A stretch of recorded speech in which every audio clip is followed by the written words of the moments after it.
Next day they drove downtown to buy things needed for the camp. Any wearable purchase worked wonders with Lo. She seemed her usual sarcastic self at dinner. Immediately afterwards, she went up to her room to plunge into the comic books acquired for rainy days at Camp Q. They were so thoroughly sampled by Thursday that she left them behind. I, too, retired to my lair and wrote letters.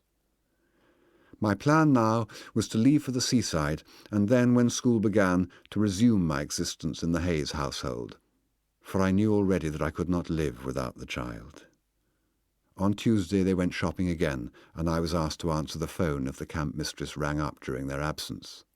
She did, and a month or so later we had occasion to recall our pleasant chat. That Tuesday Lo had her dinner in her room.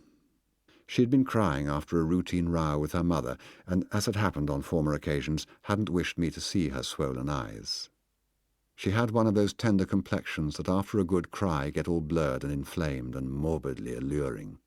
I regretted keenly her mistake about my private aesthetics, for I simply loved that tinge of Botticellian pink, that raw rose about the lips, those wet matted eyelashes, and naturally her bashful whim deprived me of many opportunities of specious consolation.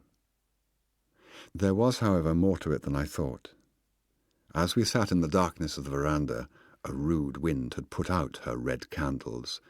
Hayes, with a dreary laugh, said she had told Lo that her beloved Humbert thoroughly approved of the whole camp idea. And now, added Hayes, the child throws a fit. Pretext, you and I want to get rid of her. Actual reason, I told her we would exchange tomorrow for plainer stuff, some much too cute night things she had bullied me into buying for her. You see, she sees herself as a starlet. I see her as a sturdy, healthy, but decidedly homely kid. This, I guess, is at the root of our troubles. On Wednesday I managed to waylay Lo for a few seconds. She was on the landing, in sweatshirt and green-stained white shorts, rummaging in a trunk.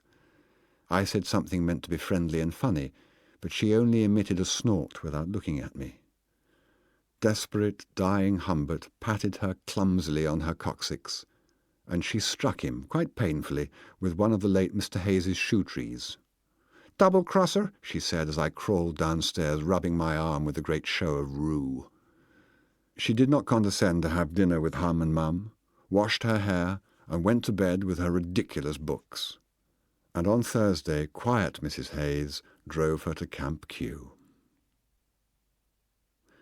As greater authors than I have put it, let readers imagine, etc. On second thought, I may as well give those imaginations a kick in the pants. I knew I had fallen in love with Lolita forever. I also knew she would not be forever Lolita. She would be 13 on January the 1st. In 2 years or so she would cease being a nymphette and would turn into a young girl, and then into a college girl, that horror of horrors.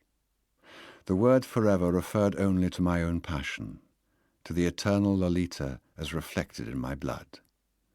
The Lolita whose iliac crests had not yet flared, the Lolita that today I could touch and smell and hear and see, the Lolita of the strident voice and the rich brown hair, of the bangs and the swirls at the sides and the curls at the back, and the sticky hot neck and the vulgar vocabulary, revolting, super, luscious, goon, drip, that Lolita, my Lolita, poor Catullus would lose forever. So how could I afford not to see her for 2 months of summer insomnias? 2 whole months out of the 2 years of her remaining nymphage. Should I disguise myself as a sombre old-fashioned girl, gawky Mademoiselle Humbert, put up my tent on the outskirts of Camp Q in the hope that its russet nymphets would clamour, "Let us adopt that deep-voiced DP," and drag the sad, shyly smiling Berthe au grand pied to their rustic hearth? "Berthe will sleep with Dolores Hayes." Idle, dry dreams. 2 months of beauty, 2 months of tenderness would be squandered forever, and I could do nothing about it, but nothing, mais rien.